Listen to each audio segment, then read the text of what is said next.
اعوذ باللہ من الشیطان الرجیم بسم اللہ الرحمن الرحیم۔ السلام علیکم ناظرین، ماہ ذی الحج کا چاند نظر آنا یقیناً یہ خوشی کی بات ہے۔ ہر چھوٹا بڑا چاند دیکھتے ہی خوش ہوتا ہے کہ عید آ گئی۔ 10 دن بعد عید کی خوشی بھی منائیں گے، قربانی بھی کریں گے، اپنے دوستوں اور رشتہ داروں سے بھی محبت سے ملیں گے، لڑائی جھگڑے نفرتیں بھی دور کریں گے، جو لوگ ناراض ہیں ان کو بھی راضی کریں گے۔ یہ ساری باتیں دل کے اندر پیدا ہوتی ہیں اور ہونی بھی چاہیے۔ جو بندہ کسی چیز کا اہتمام پہلے سے کرتا ہے، اللہ کی طرف سے اس کے اندر خیر و برکت ہوتی ہے، اللہ کی مدد بھی ساتھ شامل حال ہو جاتی ہے، فائدہ زیادہ ہو جاتا ہے۔ تو جیسے ہی آپ کو چاند نظر آئے یا چاند نظر آنے کی اطلاع مل جائے، اس کے وظائف تو مختصر اور تفصیلاً اولیاء امام نے بتائے ہیں۔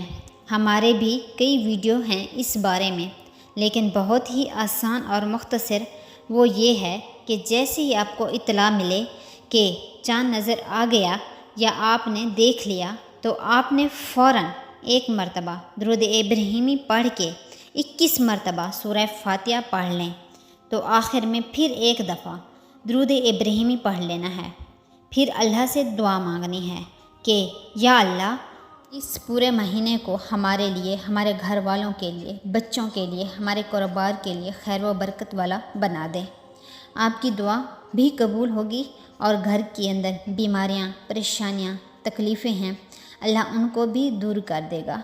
دعاؤں کا قبول ہونا یہ بہت زبردست عمل ہے، اور بیماریوں کا دور ہونا، گھر کے اندر مرد ہے یا عورت ہے یا بچے ہیں، آپ کے کوئی بزرگ ہیں، کسی بیماری میں مبتلا ہیں، تو اس صورت کی برکت سے اللہ ان کو شفا بھی عطا فرمائے گا۔ بہت ہی آسان مختصر سا وظیفہ ہے، یہ خود بھی کریں اور اپنے بچوں کو بھی سکھائیں۔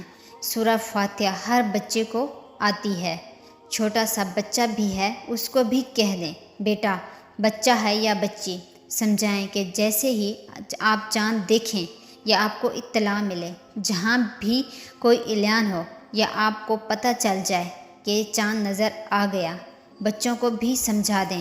21 مرتبہ سورہ فاتحہ پڑھ کر اول و آخر ایک مرتبہ درود ابراہیمی پڑھیں اور دعا مانگیں اللہ کی برگاہ میں، تو اللہ رحمت والا اور برکت والا معاملہ کرے گا، اللہ بیماریوں سے بھی نجات دے گا، اور اللہ رب العزت دعاؤں کو قبول بھی فرمائے گا۔